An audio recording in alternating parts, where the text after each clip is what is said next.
Do you sometimes feel like your eating is so out of control that you're almost standing aside and watching yourself eat and thinking, why am I doing that? I'm Cheryl from Y-Weight Academy. Come and join me in this quick video where I'm going to explain to you exactly why this happens and, more importantly, what you can do about it. Okay, so in my work, I talk to a lot of people who are emotional eaters, and everyone has the same goal of wanting to achieve weight loss. Now, just today, I've spoken to 3 people who have all had a similar challenge this week. They've had these moments where they've just gone a bit crazy with the eating and can't work out why they did it. One lady had some biscuits in the cupboard and ended up eating them, and she was sitting, it almost felt like she was standing out of her body and looking at herself and saying, why are you doing that?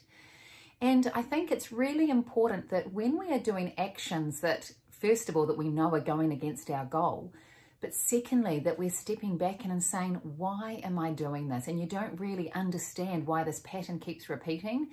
The key thing to do is to step back and look at the situations and try and find the triggers that are causing you to sort of almost go back to this primal action that you're not sure why you are doing. And the key with all 3 people that I've been speaking with today, and this is really, I think, probably the biggest trigger, is tiredness. Because this type of behavior usually happens in the afternoon or in the evening. So why is it that we do get out of control and are acting in a way that especially is going against our goal? And the key answer is usually tiredness. You've got to remember that this brain of ours is so small, such a small part of our body, but it consumes about 25% of the calories that we eat.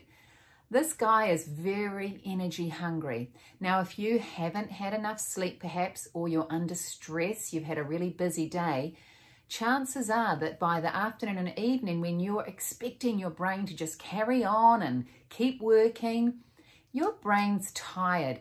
Now, it is going to start sending out a very strong signal for you to eat. And if you've been eating higher carb foods in the past, which let's face it, we all have, your brain knows that that type of food, carby, crunchy, sweet things, is going to be a really, really good source of energy. So hence, it sends out this warning signal for you to eat, particularly things that might not be quite so good for your goal. So when I talk this through with my clients, this is exactly what they recognize, that yes, in the lead up to these days, their sleep hadn't been as good. One lady was really stressed. And this is what you want to be identifying, the triggers that are causing your brain to be screaming out for food, that's leading you to act this way, even though you don't want to. So what can you do about it? Well, the first thing I suggest is to really identify these triggers. As I've said, lack of sleep and being tired is a big one. So ideally, of course, keep working on your sleep. Go to bed on time. Try not to have those really late nights. That's always going to be the best course of action if you start to see this pattern repeating.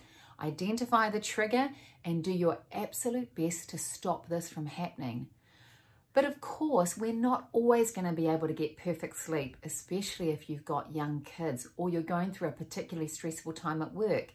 So if you can't necessarily stop the trigger happening, or you've identified, okay, I've had a bad night last night, I could be vulnerable today, then what I suggest you do is plan ahead so that you can get yourself ready for that time in the afternoon when things might go a little bit skew with. For example, if I've had a really late night and I'm tired, I'll try and make something yummy, like a low carb option that I know I will want to eat later on in the day when I get tired. A good thing that I use is my Weight Watchers jelly or sugar-free jelly, and I put it with yogurt. So I make a yummy dessert. And that takes about 5 minutes to make, and I have that ready to go in the fridge so that when crazy psycho Cheryl might step up to the plate later that day, I'm ready to go. And this is the thing, there's nothing wrong with eating a bit extra if you're tired, if your brain's tired, but you want to eat the right thing. So have some yummy low-carb comfort food ready to go, or just some quick, easy protein, scrambled eggs. You might do a bit of protein powder with yogurt. The thing is, it's fine to eat if you need energy, but you want to eat the right thing so you keep making progress towards your goal and not against it. You've always got to remember at the end of the day, we are not robots. We are hormonal humans. And yes, we sometimes do this behavior that we really wish we wouldn't. The key thing is to identify the patterns, be aware of what you're doing, and come up with a better strategy so that you can get through these times and still stay on track towards your goal.